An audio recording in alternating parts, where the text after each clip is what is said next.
नमस्कार दोस्तों। उम्मीद करती हूँ आप स्वस्थ होंगे, ठीक होंगे। आज मैं आपकी दोस्त फिर एक बार आपके लिए एक नई कहानी लेकर आई हूँ। दोस्तों, जीवन में हम कई बार इतने परेशान हो जाते हैं, इतने हमारा मन अशांत हो जाता है कि हमें कुछ समझ में ही नहीं आता है। हम इस कहानी के माध्यम से देखेंगे कि हम कैसे अपने मन को शांत कर सकते हैं। एक बार एक लड़का महात्मा के पास आता है और उनसे कहता है, महात्मा जी, मेरे जीवन में बहुत अशांति है और कृपा कर मेरा मार्गदर्शन करें जिससे कि मैं इस अशांति से छुटकारा पा सकूं। वे महात्मा उस लड़के से पूछते हैं कि तुम्हारे जीवन में अशांति क्यों है?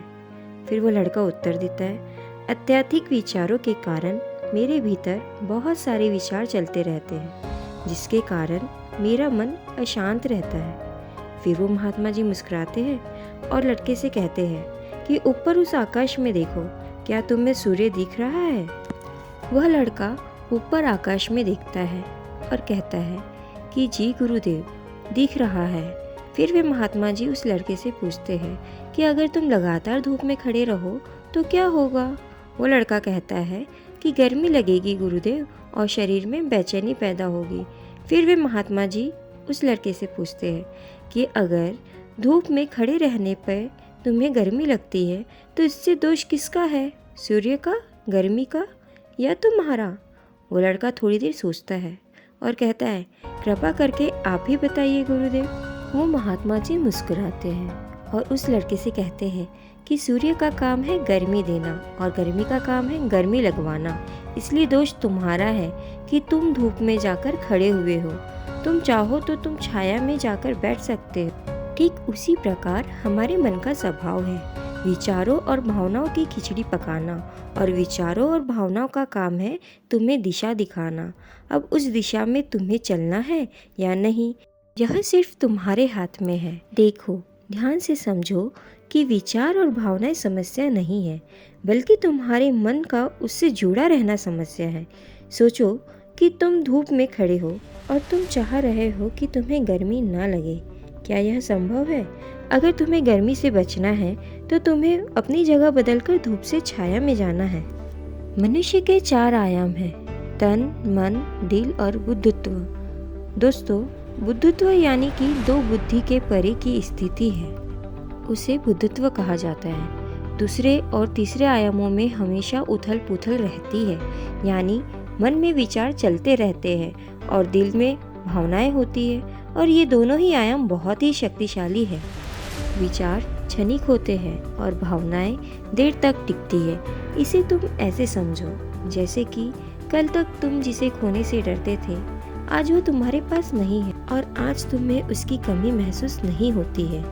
कुछ समय तक हुई थी लेकिन अब नहीं हो रही है, क्योंकि भावनाओं को अलग होने में थोड़ा समय लगता है। विचार तुरंत बदल जाते हैं, जैसे अभी तुम कुछ और सोच रहे थे और थोड़ी देर बाद में कुछ और सोचने लग जाओगे।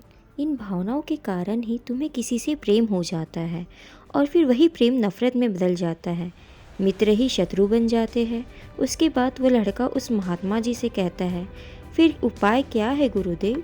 फिर वे गुरुदेव उस लड़के से कहते हैं कि उपाय यह है, तन के आयाम पर काम करना, और यह सबसे आसान तरीका है। शरीर के स्तर पर हमारी कर्मेंद्रियां और ज्ञानेंद्रियां है। हमारी कर्मेंद्रियां कर्म से जुड़ी हुई है और ज्ञानेंद्रियां ज्ञान से जुड़ी हुई है।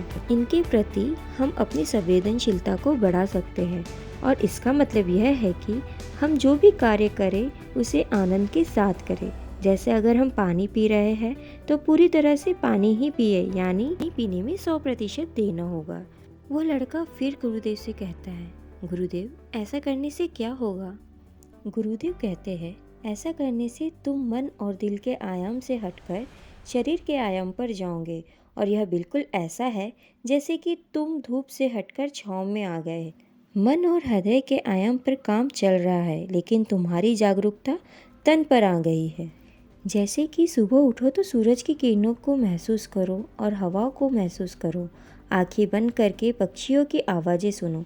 लगातार तन के आयाम पर काम करने से तुम एक दिन हैरान हो जाओगे कि तुम पक्षियों की आवाज़ तो कानों से सुन रहे हो, लेकिन तुम्हारा चित्त शांत हो रहा है। तुमने अपने चित्त पर कोई कार्य नहीं किया, लेकिन फिर भी वह शांत हो रहा है। इसलिए पहला उपाय यह है कि हर कार्य को तन के आयाम पर जागरूकता के साथ करना चाहिए। दूसरा उपाय, अपने भीतर के नाद यानी सुर को सुनो। फिर वो लड़का महात्मा जी से पूछता है कि गुरुदेव, अपने भीतर के सुर को कैसे सुने? फिर वे गुरुदेव कहते हैं कि शांत जगह पर जाओ जहाँ पर कोई शोर न हो और अपनी आंखें बंद करो। अपने भीतर के सुरों को सुनने का प्रयास करो। हैरानी की बात यह है कि वह सुर कभी बंद नहीं होता है और वह हमेशा बजता ही रहता है। फिर वह लड़का पूछता है कि तो फिर उस सुरों को मैं अभी और इस वक्त क्यों नहीं सुन सकता हूँ? वे गुरुदेव कहते हैं कि बाहर के शोर के कारण तुम उसे नहीं सुन पा रहे हो। अगर तुम अपने भीतर के सुरों को सुनना चाहते हो तो तुम्हें अपने हाथों से अपने कानों को बंद करना होगा। तुम देखोगे कि यह सुर बिना किसी यंत्र के बज रहा है और जब तुम इसे सुनोगे तो तुम अपने हृदय और मन से दूर हो जाओगे और तुम्हारा चित्त शांत होने लगेगा। एक बात हमेशा याद रखना, मन सबसे ज़्यादा सक्रिय तभी होता है जब इसे तुम्हारे द्वारा ऊर्जा मिलती है। अगर तुम अपनी ऊर्जा को, अपने तन को और अपने भीतर के सुरों को सुनने पर लाओगे तो तुम्हारा मन कैसे सक्रिय होगा? पर समस्या क्या है पता है तुम्हें? हम अपने विचारों से और भावनाओं से लड़ते रहते हैं और इसी में ही अपनी ऊर्जा को खत्म कर देते हैं। फिर हमें हर बार की तरह अशांति घेर लेती है। इसलिए अपने मन को शांत करने के लिए 2 काम अवश्य करें। पहला, अपने मन के आयाम से हटकर तन के आयाम पर आ जाए और दूसरा उपाय है अपने भीतर के सुरों को सुने। दोस्तों, वह लड़का तो महात्मा जी की बात समझ जाता है, लेकिन आप समझ पाए हैं? दोस्तों, आज की कहानी आपको कैसी लगी और इस कहानी से आपको क्या सीख मिली है, हमें कमेंट्स कर ज़रूर बताएं। साथ ही अगर आपको ये कहानी पसंद आई हो तो अपने दोस्तों से शेयर करें।